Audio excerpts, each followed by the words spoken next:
So our ball is falling to the ground, and it's also moving a little bit to the right. And however, when it reaches the edge, it just stops there and gets stuck. And of course, we don't want that. We want it to be bouncing. So let's go back to the editor, and we want it to bounce when it reaches the edges. So the first thing we should be doing is writing a method which will tell us if it has reached the edge or not. So let's go and write our method and call it @edge. Now you will notice that I have, instead, in the previous methods, I've written void in this area over here, and also the act method has that. And that's because I don't want the method to return anything. This time around, I want the method to tell me yes or no if the ball is at the edge. So it's going to return true if it's at the edge, and it's going to return false if it's not at the edge. And there's a variable for this that's called Boolean. And a Boolean can have either one of two values. It can either be received true, or it can either have false. So that's what a Boolean variable is. And we can see that the compiler is not compiling this because I've written a method with a return value. However, in my method, I've not actually returned anything. If I go ahead and type in here return true, then we can see that my compiler is not compiling because it is the method is actually returning a Boolean value. So if you just compare it to this move method over here, because I had void, I didn't need to return anything. And in this method, if I don't have this return statement, it is not going to compile because this method has to return a Boolean variable. All right. So just to wrap our heads a bit around on what this return value does, if I change it to integer, and this is a value, this is a variable that we've seen before, like over here, the integers. It is not going to compile because I'm returning true. And if I say here, let's say return 5, I'm returning some sort of number, and now it's compiling. So I return this method, when it says int over here, is returning a number. Then I have to return some sort of number with that method. Let's go back to change that to what it was. So this method will return either true or false.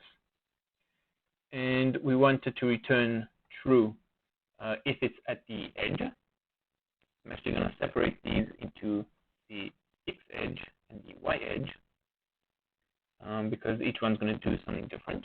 So if it's at the X edge, it's going to return true. And if it's at the Y edge, it's going to return, if it's at X edge, it's going to return true. And if it's not, it's going to return false. Let's just have a look at where my edges are. So I'll just take this ball, put it around the edge, and I can right click and hit this inspect thing over here, and we can see my X value appears right there. So my X is 977. So if it's bigger than that, it's going to go over to that side, and I want it to actually be considered at the edge. And let's just have a look at the other end. Just grab that, inspect. It's about 25. So we've got 977 and 25. So let's do an if statement, as we've seen before. And we want to check if the current X value is bigger than 977. And if it is, remember that it's going to go over this, it's going to be over on this end of the screen. And the other thing we want to check is if it's smaller than 25. And notice, so we're going to do the get X over here, smaller than 25. And notice what I've put in between them, these two vertical lines. This is used in if statements, and it's essentially saying or. So it's either this is true or this is true will go into the if statement. We'll go into our curly brackets, which I'll add right now.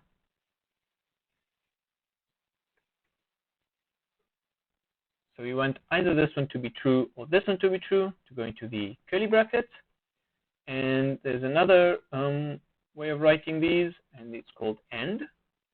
And when you do these two symbols over here, this is AND. So it's both this statement has to be true and this statement has to be true, which is obviously impossible since it can't be bigger than 977 and smaller than 25 at the same time. So this will just never be true, this if statement, because both this one has to be true and both this one has to be true. I'm going to change that back to my or.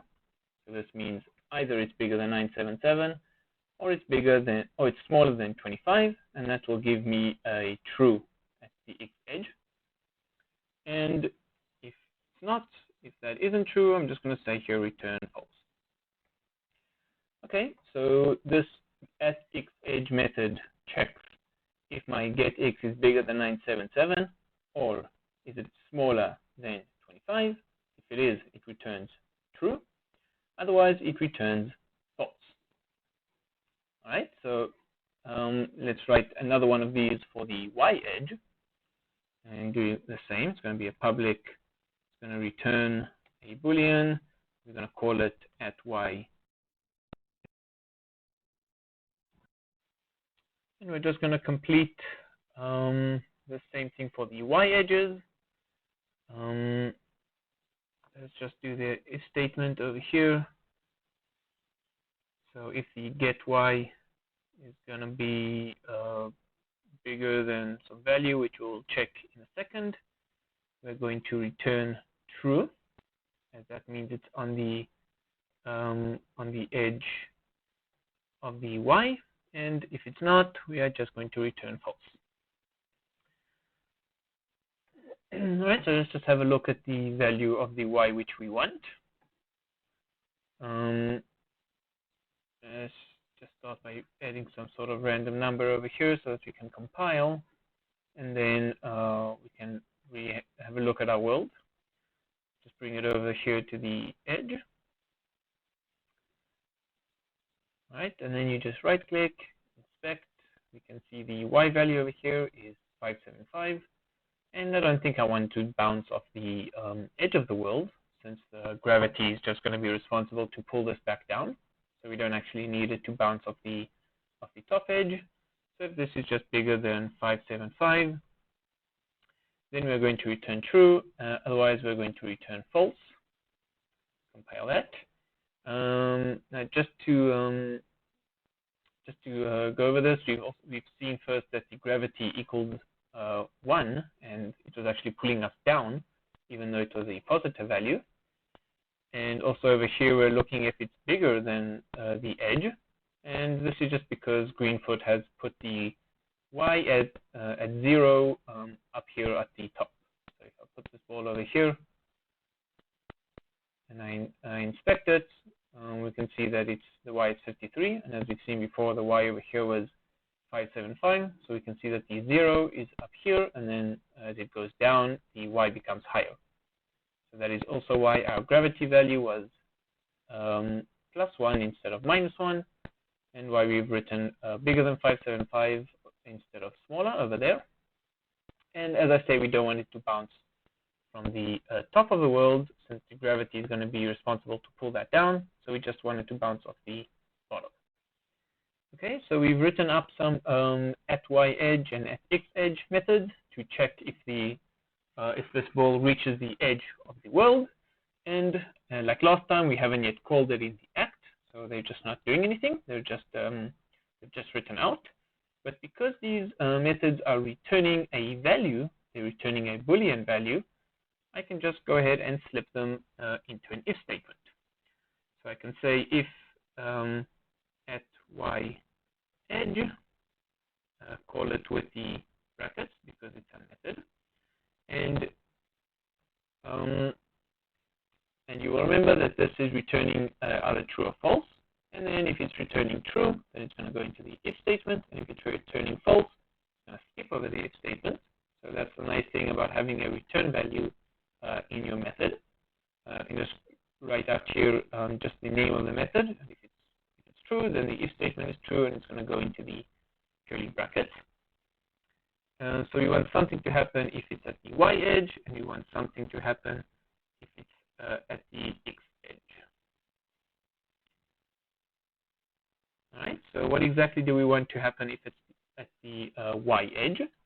So if the ball is coming down to the ground at a certain speed, and it's hit the ground. Now I want it to go up. All I need to do is change the sign of the speed. So if it's coming down at a plus value, once it touches the ground, you're going to change the plus value to a minus value, and that's going to make it go up. So I'm just going to write here y speed equals y speed, and multiply that by a -1. So let's just see that again. Our ball is coming down to the ground at some sort of speed. Once it hits the ground, the at edge method is going to return true because it's on the ground, and then our y speed is going to change is going to change its sign, and that's going to make it go back up. And we're going to write the exact same thing for the x edge. So let's just say x speed is going to equal to our x speed multiplied by a -1. And this is going to do the same thing. So if it reaches this edge at some sort of speed, it's going to change the sign of that speed, and that's going to make it go into the other direction. All right, so let's just see how our code actually works. I'm going to run the game, and we can see that it is indeed bouncing off the ground. It has also reached the edge of the world from the other end, and it bounces off that as well. And we can see here that we have some sort of problem, since it's just after a while, it's just going to get stuck onto the ground. Just try to run that again. You can see that at first it's bouncing, and I guess the y speed is becoming smaller and smaller and smaller because it's being pulled down by the gravity, which we've added, until eventually it gets stuck on the ground. So let's just see how we can change that. I'm going to add a bounce variable, call it int bounce, have it equal to 1, and then when do we want this ball to bounce? When it reaches the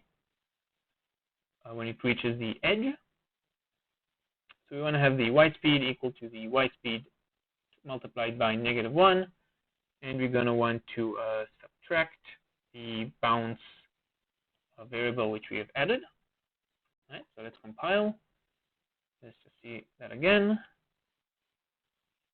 and you can see it is bouncing fairly well now. It's actually going a little bit higher each time, which is nice. It adds a nice extra element to the game, and I don't think the ball's going to get stuck on the floor this time. Okay, so in this video we introduced some physics into our ball. We wrote out a few variables which we gave to our ball, and then used some methods to change them, alter them, and have them apply some physics to our world. We saw some methods that had some sort of input, and we saw methods that had some sort of output, and we also learned how to use the output methods with an output in our code. Be sure to leave us your thoughts and questions in the comments, and stay tuned for the future videos. Thanks for watching.